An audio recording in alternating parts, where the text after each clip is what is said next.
দুইটা সুযোগ থেকে যদি একটাও ফালাইতে পারে তাহলে সে প্রথম হয়ে যাবে, কারণ কেউ এই পর্যন্ত একটা বল ফালাতে পারেনি। শিপ্রা মারো। শিপ্রার কাছে আর দুইটা সুযোগ, দেখা যাক পুরস্কারটি কে নিয়ে যায় নিজের বাড়িতে। এই চিলাচিলি করবা, একটুর জন্য, অল্পের জন্য শিপ্রা পারলো না। শিপ্রার লাস্ট সুযোগ এটা।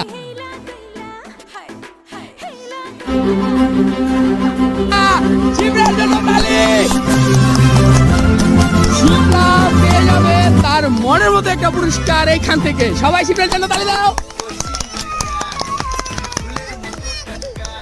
শিপ্রা তুমি চলে আসো আমাদের মাঝে, তুমি চলে আসো। শিপ্রা পুরস্কার পেয়ে গেছে। শিপ্রা জিতে গেছে। শিপ্রার জন্য তালি দাও সবাই তালি দিচ্ছে শিপ্রার জন্য। সবাইকে পিছনে ফেলে